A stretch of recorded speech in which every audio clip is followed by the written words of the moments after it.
another All Things Single Seater episode. We are back with me and Jordan to discuss everything that's happened over the last 4 weeks, um, which is quite a lot actually. So, yeah, Jordan, how are you? I'm good. I'm good. I'm missing F1. Obviously, we're on a week's break at the moment. But we do have Le Mans this weekend, so bit of racing. I've watched a little bit of it. But yeah, I'm good. How are you? Yeah, good. Been watching a bit of Le Mans as well. I've seen Kubica was at the time of this video doing very well. I have no idea what he's doing right now, but he was leading his category, and I think he moved up 11 spots, which is really cool. Um, so yeah, that's going on. Driver moves. So Yep. Sonoda confirmed at RB. Perez confirmed at Red Bull. Yep. Not too sure why. Gasly, we don't know. Ocon leaving. Yep. Yep. That I saw come in. Let's talk about Ocon and Gasly and Alpine. So Yeah. Who are also at 24 hours of Le Mans together. they're out though, aren't they? Yeah, they're out, Yeah, that's but correct. That's they correct. were there. um, so obviously Ocon was looked at as almost like this golden boy that matched Danny Yeah. Rick, and he was doing very well. And then they brought Gasly in, Mhm. and then obviously no, he matched then Alonso, and obviously he had issues with Alonso. Fair. Yep. Oh. Um, and then it seems like they've brought Gasly in, and the aim was always to get rid of Ocon the second they brought Gasly in. Um, I don't know. I think it's a bit of a tough one because you never see really what's going on behind closed doors. For them, it might just be how they fit in as a team. Yeah, So Gasly might just fit in that bit better. I think what they're aiming to do, obviously they're a French team. They want a French driver. Obviously they've got two, but do you want one who, you know, they've both won races, they're capable of getting in the points and stuff like that, both drivers. But Pierre Gasly, I wouldn't say he's a better racer, but he doesn't make as many mistakes, crashing into people, stuff like that. Whereas Ocon, obviously, he has got a track record of, you know, silly crashes, whether it's yeah, with teammates or other drivers, and it costs them points and a lot of money as well. So I think they've kind of had to evaluate between both drivers who is better for their image as a team. Um, and Ocon's obviously had his reasons for leaving as well. Maybe it doesn't fit what he wants in the future. Maybe he can't see them being a winning team in the next 5 years. So he's like, you know what, I'm going to try and find somewhere I feel valued or something like that. You don't know. But yeah, I think they've kind of changed their views slightly and just gone towards Gasly. yeah. I think they haven't struggled this much since Ocon joined as well, and Yeah. I think it probably does show his character a bit more because like he's really unwilling to work with teammates Together. straight away. He always needs an answer Yeah. before doing something, and I think Canada kind of showed. I do feel for him a little bit, but I feel like the media jumped on it straight away to defend Ocon. But had Ocon let Gasly through right away, the gap to Danny Rick I think would have been a second or 1.2. But Ocon let him through the next lap, and the gap was then 2.5 seconds, and he'd never had a chance of catching him. So Ocon played his part in making sure Gasly couldn't catch Ricardo. So Yeah. it granted it, you could say it was a lousy call from Alpine, but he still proved again that he won't instinctively work as a team player, and he always needs an answer. Yeah. And I just think, I hate to say it, but I really do think his time might be up in F1. I don't know who would want to take him. Who, Ocon? Yeah, Um, there's rumours about him going to Haas. yeah, but there's rumours about Zhou going, and Zhou brings 30 million. Yeah. So Yeah. and also with if Haas needs someone to nurture Behrman, Ocon is the worst person to do that. He's not gonna help his Yeah. teammate out, is he? Um, so No. I don't know. It's just I can't think who would want him. Toto said Yeah. no. Mercedes have said that he's like the not even on their list. So Yeah. Yeah. um, I don't know. I do agree with you. I think his time is up in F1. who's left to fill? So we've got 10 confirmed, haven't we? Or is it more than 10 now? 11. 11's confirmed now. Okay, so we need the other RB seat, Yep. um, the other Sauber Merc. seat, the other Merc seat. Yes. Um, the 2 Alpine seats. Two Alpines, one Haas, one Williams as well. Um, okay, so let's start with Merc. I think it's Antonelli. Um, Yeah. I think it's Yeah. very what's the word? Fishy that they've now removed that rule, and that if you've proven that you can drive at 17, you can be in F1. So um, Yeah. Toto's also already But confirmed to Signs that he wants Antonelli, so I think it is going to be him. but I think, you know, I get why that rule was put in place. You know, you do have some 17-year-olds who are in F3, F2, who are quite immature on track. Um, but I think it's a bit silly to say like about maturity and stuff like that. If they've got enough super license points to race, let them race. Yeah, You know, F1 is soon going to give them the shock, you know, of how bad the train is, you know, how fast the cars are. It's going to be a shock to their system, and that will make them mature anyway. Um, and obviously, this was all brought in after Max, obviously started in F1. yeah, But you look at him, how mature was, well, how mature has he got in the past however many years, you know? yeah. And it just makes you think, do they not want someone as good as Max to come in? Not saying that this is anything to do with Max at all, It but could you be, know, to be fair. he pretty much hit the ball rolling as soon as he came in. I think it's a bit silly to put an age limit on things. No, I agree. I think it's yeah, that whole age is just another thing. I think like it works in the opposite direction, doesn't it? Where Fernando Lewis have kind of proven Yeah, that. Vettel, I mean, what like Hulk's 37 now, 36, 37. So it's like something like that. You've obviously got Perez, Ricardo, you know, the older generation yeah, who, if you put a age limit on the younger, then some people will fight, be like, well, what about the older ones who are taking up seats? You know, yeah. it seems so silly. Let's talk about taking up seats and Daniel Ricciardo. So, um, I 100 million% back everything Jack Villeneuve said about him. And he makes a very good point, actually. He really does. So, obviously, he was very good in his. So, he came into HRT, um, and his teammates were Liuzzi and Karthikeyan, and he didn't convincingly beat either of them. Even when Karthikeyan came into the Indian Grand Prix to replace Liuzzi, I think they qualified was within a tenth of each other. Now, Karthikeyan at the Yeah, time was a 35-year-old who shouldn't have been in the sport. So you can't say that he really had a great start anyway, because he was matching mediocre teammates. And then Toro Rosso, first season he was outscored by John Eric Verne.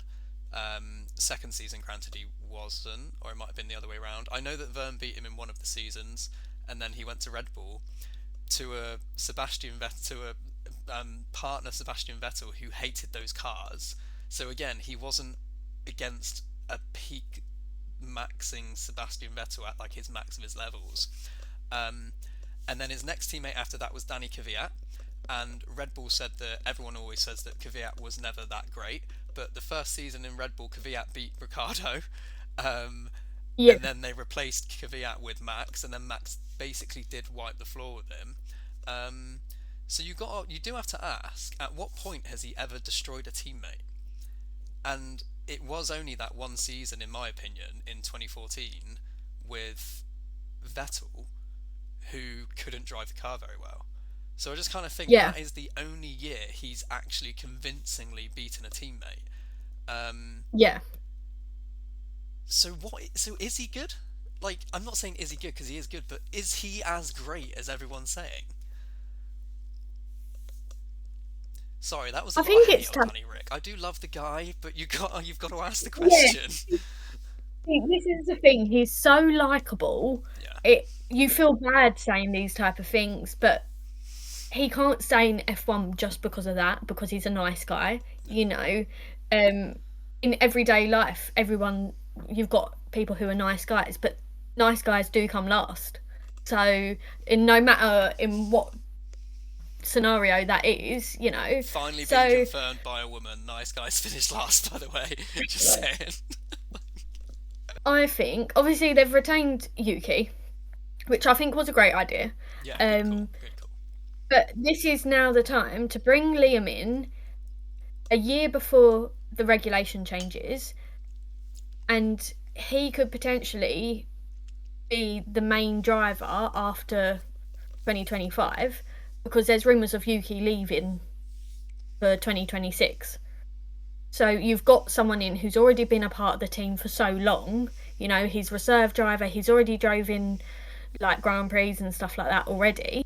So bring him in, get him experience with the car and the team and everything like that for 2025, and then you've got him for 2026 when it does change. Yeah, Instead of keeping Daniel, who's, you know, he's been through so many regulation changes, it's a bit like he hasn't got that wow factor anymore. You know, the king of the late breakers, it's not there. Like he hasn't got the confidence in the car to pull off stunning moves and stuff like that.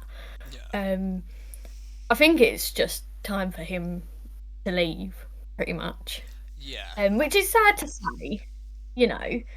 Um, but I don't think it'll be worth the team for him to keep him. I'm not saying that he's not a good driver because I know that a lot of people are now going to say that I'm saying he's not a good driver, but I just don't think he is a world class driver, and I just don't think he warrants it Yeah. anymore. I don't think he justifies that one more chance. Um, yeah, But how many more chances can they give? I want to say none, and that they'll get rid of him, but I don't think they will, and it's going to upset me. Um, I think they brought him back to Red Bull purely to try and get him another seat on the grid. I don't think the aim was ever to put him in. I think it was to make Checo nervous, but I don't think Red Bull ever believed that Danny Rick was going to find his form back again. So I don't think they ever No, saw him as a genuine contender for that Red Bull seat. They just maybe put him no, back in to replace De Vries and hope that someone else would offer him a contract, but I just don't think anyone will. Magnussen. Now, he had a very good Canada. He did have a very, very good Canada, and he was let down by the team. The team let both drivers down, and they should have both scored yeah, points. Um, so, if Magnussen can do what he did in Canada consistently for the next 6, 7, 8 races, not getting any incidents, not necessarily score points, but have good battles and overtakes without making a mess of everyone, he might keep his seat. But I don't think he will. But I'd like him to. Um, no, I agree. Yeah, I do think he probably won't be on the grid next year. We've seen recently, not just this year, last year as well. He yeah, did kind of, you know, take a few steps back, and it was Hulkenberg who kind of stepped up, and you know was regular in points and you know Q3s and stuff like that, and obviously that includes this year as well. Um, but I think if he's going the way he's going and having bad races, having a few crashes, Haas wouldn't want that. They would not want that. Um, so I can see them bringing in Ollie Behrman. Obviously, they've got one seat available at the moment. Well, they've got two, but we definitely know one's available. So bring in Ollie Behrman. Um, depending on obviously K Mag's results, maybe keep him.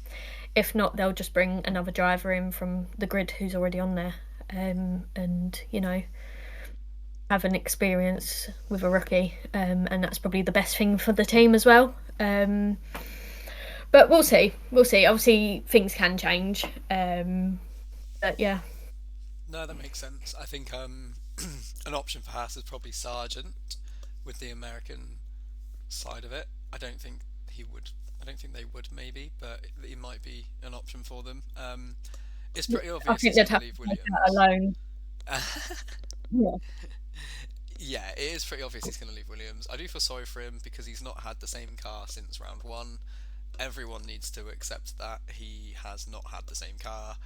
James said that in Canada his car was closer to Alex, but still not identical. So everyone, I think, has to kind of suck it up and be accept that this isn't the true performance of Logan. But he does need to stop crashing. So from his side, he just needs to not crash and not make mistakes, and accept that he's in a slower car for now. Um, but I think Williams have already made the decision that it's probably going to be Carlos. Yeah, yeah. The James turned around and said at the Canadian Grand Prix, it's pretty much Carlos. Yeah, They have got other options, but Carlos is number one at the moment. So they're trying to do everything to bring him into the team. Apparently, it's going to be a 4-year contract, a 2+2. okay. Um, to do 2 years, and depending on the development of the car and stuff like that, Carlos can then leave after 2 years. Okay. Um, so yeah, I think that's a bit. I wouldn't say harsh, but it is in a way because Alex has been there, rebuilding the team for the past couple of years, um, and he doesn't get that 4-year contract. No, Um, but I think it's harder because Alex was already there, wasn't he? And we don't know what salary he's on. And I think he's on a. Is he on a deal until 2026 or seven? I think he got a 3-year deal, didn't he? I think it's on a till 2026. I think maybe an option with a +1, It might be an option possibly. because I think there was something about 2027. Um, but I think, yeah, I think Carlos is doing it for security of not wanting to get Yes. trapped. Yeah. Um, but then it also does mean, from Williams' point of view, is if Carlos doesn't perform, they can cut him off after 2 years. So, Yeah. um, Yeah. Um, I think it's clever from Williams and James because obviously he's the one who's thought of this. Um, because everyone knows the affiliation between the Sainz name and Audi. Obviously, Carlos Sainz Senior has had a lot of good relationships with Audi in the past. So I think Carlos Sainz does want to go to Audi eventually, yeah, but he probably wants to give it a couple of years. Stay with Williams. He's got a contract, and then see how Audi goes in F1 and stuff, um, and then go from there really, and then judge his next move after that, which I think is quite clever from him as well. Um, instead of because obviously they want him now as well, Sauber. yeah, Um, you just don't know. So he could be taking a gamble on them. yeah, But there's no guarantee that just with their Audi, they're going to be at the top of the field. yeah. Um, that you do not know. So I think stick with Williams, see how they go. If he likes it there and the car's good, he's getting performance, stay there and then go to Audi if it comes about. Yeah, there's lots of stuff going on at the minute in F1. I think it's quite. We haven't even spoke about car performance as well. I think we'll have to save that for in the week because Yep. it's now very interesting how close the cars are together. So I think Red Bull will still Yes. be dominant in the higher speed, but not as dominant. So it's going to be quite interesting, especially going into this triple header. But until then, guys, thank you for watching, and we will see you next time.